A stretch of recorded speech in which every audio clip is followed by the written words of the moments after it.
আসসালামু আলাইকুম viewers, welcome back to my channel. কেমন আছেন আপনারা সবাই? আশা করি আল্লাহর অশেষ রহমতে যে যেখানে আছেন সবাই ভালো আছেন। আমিও আপনাদের দোয়ায় ভালো আছি। আজকে আমি একটি অসাধারণ রেসিপি নিয়ে হাজির হয়েছি।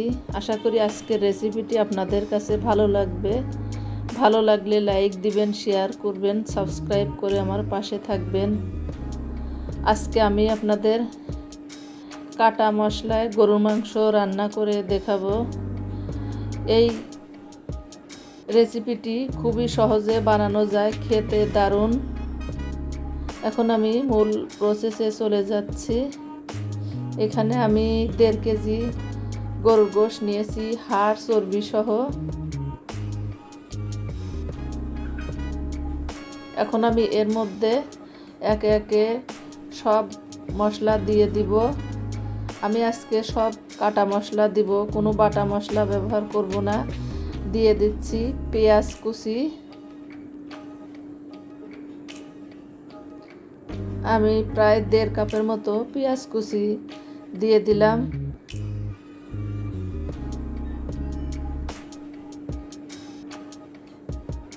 রসুন আধা কাপ। আমি রসুনগুলো মাঝখান দিয়ে একটা করে কাটা দিয়ে দিয়েছি। এখন কাঁচামরিচ দিয়ে দিলাম 15-20টি, মাঝখান দিয়ে চিড়ে দিয়েছি। আদা কুচি দিয়ে দিলাম।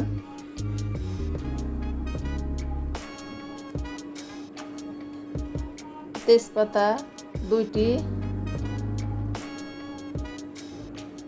2টো কালো এলাচ,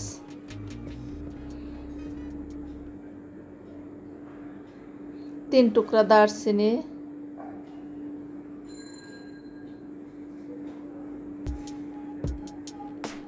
6-7টি সাদা এলাচ একটু থেতো করে দিয়েছি, যাতে করে সহজে এর স্মেলটা বেরিয়ে আসে। এখন মরিচ দিচ্ছি, শুকনা মরিচ 7-8টি শুকনা মরিচ আমি মাঝখান দিয়ে কেটে দিয়ে দিচ্ছি। আপনারা ঝাল যেভাবে খাবেন সেভাবেই মরিচ দিবেন। আমি মিডিয়াম ঝাল খাই, সেভাবেই দিয়ে দিচ্ছি, বেশি না কম না, এভাবেই দিয়ে দিলাম। দিয়ে দিচ্ছি পরিমাণ মতো লবণ।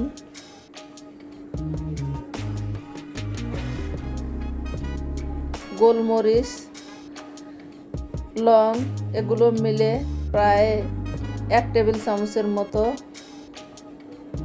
এখন দিয়ে দিচ্ছি আধা কাপ টক দই।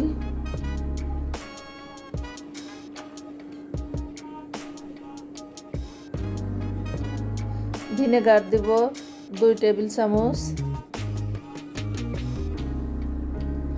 অনেকে ভিনেগার দিলে টক দই দেয় না, আবার টক দই দিলে ভিনেগার দেয় না, সেটাও দেওয়া যায়, তবে আমি দুটোই দিব।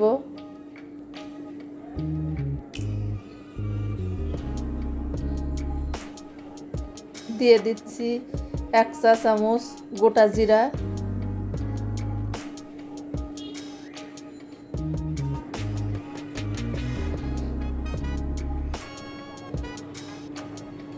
দুই চা চামচ দিয়ে দিচ্ছি জিরা বাটা।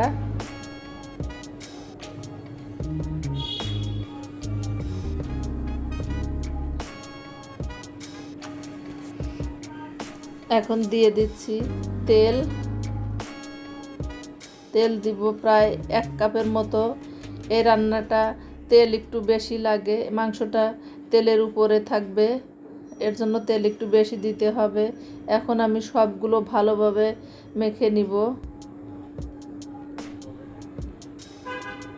প্রায় 2 মিনিটের মতো ভালোভাবে একটু কষলিয়ে মেখে ঢাকনা দিয়ে ঢেকে আমি আধা ঘন্টার জন্য রেস্টে রেখে দিব। এরপর এটা রান্না করব।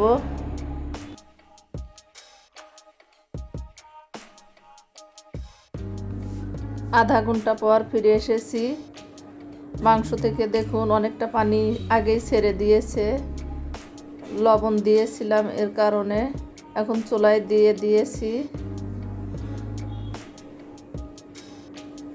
আমি মিডিয়াম টু লো এর মাঝামাঝি আছে পুরো রান্নাটা করব, হাই হিটে রান্না করব না, একটু সময় নিয়ে রান্না করতে হবে। এখন দিয়ে দিচ্ছি ভিনেগার এবং টক দইয়ের যে একটা টক ভাব থাকে সেটা ব্যালেন্স করার জন্য 1 টেবিল চামচ চিনি,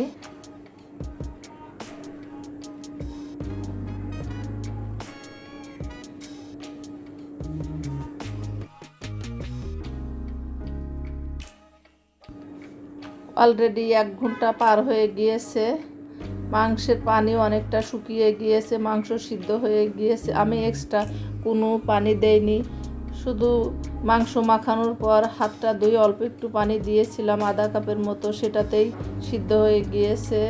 কিছুক্ষণের মধ্যে আমি মাংস নামিয়ে ফেলবো।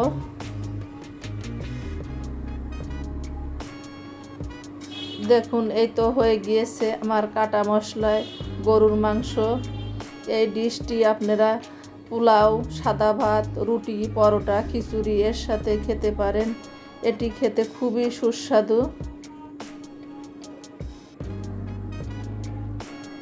আপনারা বাসায় বানিয়ে খাবেন, দেখবেন ভালো লাগবে। আশা করি আমার এই রেসিপিটি আপনাদের কাছে ভালো লেগেছে। যদি ভালো লাগে তাহলে লাইক দিবেন, শেয়ার করবেন, সাবস্ক্রাইব করে আমার পাশে থাকবেন। পরবর্তীতে আরও নতুন নতুন রেসিপি নিয়ে হাজির হব। আজকের মতো বিদায় নিচ্ছি। আল্লাহ হাফেজ।